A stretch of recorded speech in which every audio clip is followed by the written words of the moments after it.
to be up in the waist gun again. Very small. There's no space up here. I thought it was very big many years ago. Very tight. So what? How many missions you fly? 35. How many planes you shoot down? Nobody would come near us, so we never had a chance. They didn't like our looks. What's your bomb? What was your bomb group in your crew? 467, 2nd Bomb Division. And your name is? Bob Hauer, Harry Dombalagian. That was the pilot. He was a pilot. Same crew? Same crew. Our crew is meeting for the first time since 1945. We're all here together. How many on the crew coming back? There's 6 of us here today. The other 2 and 3 we couldn't locate, but we will. We'll sell you back your shoes.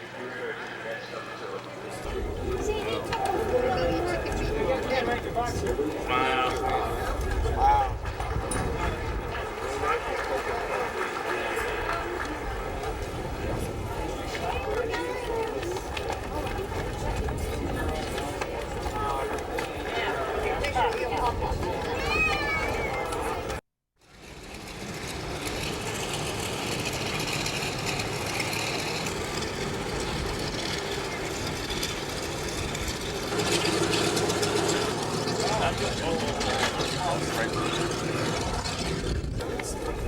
Joe Spiroff, nose gunner, 467th Bomb Group. Crew number? Crew number 25. Bob Hauer, 467th, ball turret and waist. Bill Sikora, radio man, 467th Bomb Group. Say it again. Sikora. Spiroff, S-P-I-R-O-F-F. John Jansen, 467 Waist Gunner. Joe Yandian, Navigator, 467th Bomb Group. Harry Dombalagian, pilot, 467 Bomb Group, 788 Squadron. That's the young noise. I know. Yeah, you need mine. Next youngest guy, next oldest guy in the team. Looks like you're having a Where were you, Joe? You were underneath, weren't you? You're right in there. He was up there. I'm up there. Rest of the boys in the back shooting off. Yeah. Knocking hell out of up the rear. Yeah. Of course, we won the war single-handedly. There's only one more to win. Our bomber group especially. Just winning wars. That wasn't easy. Damn thing is small. We got 35 missions in it, helped a lot. And when we ended up, all the boys came home safe and sound, just like the old days and the new days. And it was a wonderful time. And the 467 Bomb Group was one of the best around, I think. With Colonel Albert Showers as our head. Did a terrific job. He broke our backs, but they saved our lives, I'll put it that way. It was very nice. Originally, we were with the 489th, and there's a little story there, but Harry got into a little trouble in Belgium, and he put the ship down, a beautiful job, and we were MIA for about, 10 days? Yeah. And when we came back, the 489th had orders to come back to the States, and we weren't on the orders. So we finished, we had what?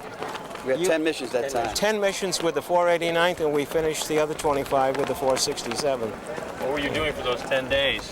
Oh, boy. Boy, do I have to commit myself? I mean, it's not easy. Well, for one We had a thing, hell of a time landing. I ended up one engine on the whole thing, busted right here. yeah, we flat had tires. lots of champagne, didn't we? We found a lot of We champagne. learned how to speak We the French hitchhiked language mostly. more than 3 words, and socialized with the natives. And they had also those outside speech facilities, which we weren't used to, but we used them. Yeah, we all got put up with lived with some very interesting people. The co-pilot who wasn't here stayed with the mayor. I stayed with a man who spoke perfect English, but the interesting part about that was that up until, I've forgotten how many weeks before we put down there, his wife had been in the underground, helping out with, escapees and this kind of thing. And they had shot her about 6 weeks before we got there. Yeah. He had 2 beautiful children, just beautiful children. And That was in Belgium. that was in Belgium. They treated us very nice. Then we were able to hitchhike a ride back on the 17. It got us back in the States. And we were kind of skeptical about going on the 17. not knowing what it would do. But we made it, and it was very nice. We got back, and everything was gone. Come back, we had to go around scrounging back all our equipment and stuff. They wanted to split us up at that time, send us back with different crews in the state, but I went to the colonel, asked if we could stay together as a team, so they said fine, we sent us to 467, which we never regret. Yeah, there's such a thing as what we call the Ghoul Brigade. And when you get shot down, these unsavory characters would just swoop down and steal everything you had. And they even took my dog. We got it all back. But we got the dog back. Asadopoulos was his name. We got the dog back, and we got our desk back, and I got most of my clothing back. But my bike was gone forever. The only reason he got his clothing back is nobody else that would fit. The reason is obvious. we keep telling him to stand up, you know, but he says, I'm already standing. Is Acidophilus a bacteria? It could be. We didn't know what it is. was. Yeah. I think Acidophilus, your wife said, was yogurt. It's a Greek word. There's a type of yogurt made that way too. Acidophilus, but it's a Greek word. When I got the dog, I was with a girl in London, and I bought it in the corner. The girl or the dog? The dog. And she said, what are you going to call it? And I said, Acidophilus. Oh, I'll tell you, she was so angry. The British are pretty serious about their dogs, you know, yeah. even their names. And left you flat, right? no, but all the way back to Norwich, she kept saying, you know, you can't call him Acidophilus. I said, well, I'll call him Ossie. She bought that. Unfortunately, the poor dog got run over by a bicycle. And we had a heck of a time. I went around and scrounged up a Jeep somewhere. I don't know who it belonged to. We got him in the town, and the poor dog died. But we got the Jeep back in time before we got in trouble. You know, Bobby here had a very interesting experience with his uncle that he ought to tell you about. Coming back from the local town, Halesworth, on a bicycle, midnight. And this staff car came along the road and ran me off into the ditch. And I'm laying there in the mud and I'm cussing him out. And he stopped, and he backed up, and he backed up behind me and the headlights were on me. And he got out of the car and he came running toward me and he says, Bobby, Bobby. I said, who the hell are you? And it was my uncle. He was a Red Cross director in our base. He almost got run over by his uncle. Nice to talk about some of our interesting things that's happened. Tell us about your most difficult mission. I would say our most difficult mission was our 10th mission when we were still with the 489th Bomb Group. And we sort of got hit by some flak just as we were crossing the lines. And we were pretty badly damaged. We lost an engine, and when the second engine went out, we started trying to head back to England to try and get our bearings and get landing somewhere. But then we lost a third engine. We ended up with one engine. We started dumping everything out except the bombs we still had on board. And fortunately, we found a base, looked like a B-26 base. We felt we were going to try and get into there. I had already prepared a crew to bail out if it was required. We stuck with it, and we started to come in, and we couldn't get the nose wheel out. Our number 3 engine was the only one that was running, so we had hydraulic power. And we had to go around again. We brought 2 of the engines back that were on fire to give us some power. And we went over to town, which had to be lower than the base we were at. Gave us some chance to dive down a little, pick up airspeed. And fortunately, we got around far enough to be able to kick the landing gear out. And we were able to come in and land. We had 2 flat tires, broken rudder, many other damaged things. The 3 engines were bad. So we were able to, the flat tires saved our neck, I think, because at the end of the runway, they had 100 octane gasoline tanks listed there. And we were kind of, I think we sweated it out a little bit. It was kind of rough. That was about the roughest mission we had. Then we were missing in action for 10 days with trying to get back to England. And when we did get back there, the base had been closed down. They were sending them back to the States for 29 training. And we were transferred then to 467, which we're very fortunate to be part of. You guys can mention some of the things about it if you want to. Joe? Well, I was the navigator on that, and I had to sweat it out like everybody else. On the flimsy, we had a number for this emergency landing field that Harry spoke about, and that's the one that we went to. Yeah. And we were really, really fortunate. The thing I remember the most about it was the people I lived with, and I lived with a man in Gosselies. This was after we landed, and the thing that stands out in my mind was the fact that he had such a a horrible situation. His wife had been in the underground with the Belgians, and about 6 weeks or so before we landed, she had been caught and executed by the Nazis. And he had 2 beautiful children. I can still see them. And he took very good care of me. He gave me his big bedroom. The only thing I didn't know was I didn't know it came apart from the water pitcher. And, you know, they had that kind of plumbing there.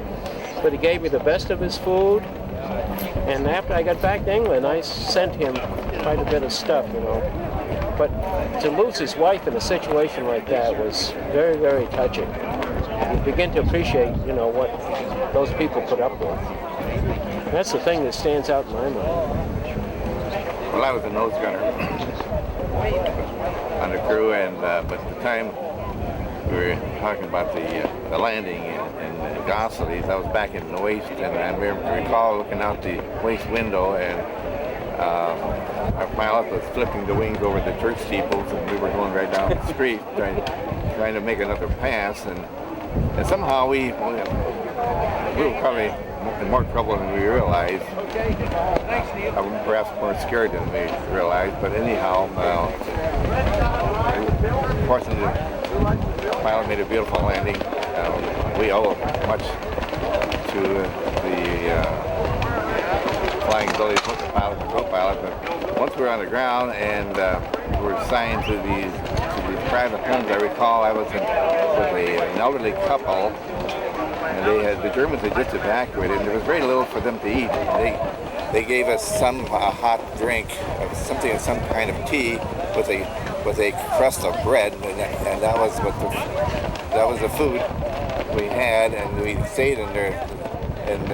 They gave us their own private bedroom to sleep in. And I recall the elderly gentleman taking one look at my shoes. They were French shoes, and they were badly scuffed. I had not kept them polished, and he looked at those shoes. He shook his head and found some polish, and he shined them up for me. And all my shoes were just shining as bright as a whistle. So that's probably one of the nicer things about that whole This was experience. all in Belgium, too. This is all in Gosselies, Belgium. Yes. My memory has some humorous side to it. It was after we landed, and we drew quite a crowd, and they're all congratulating Harry on the landing.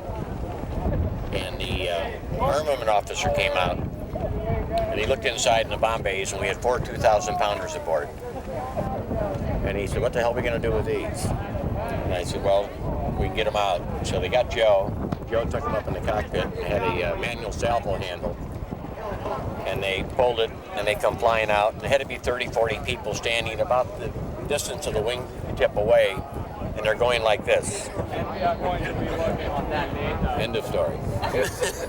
They were going off the They're going off in a crater 60 feet beyond them.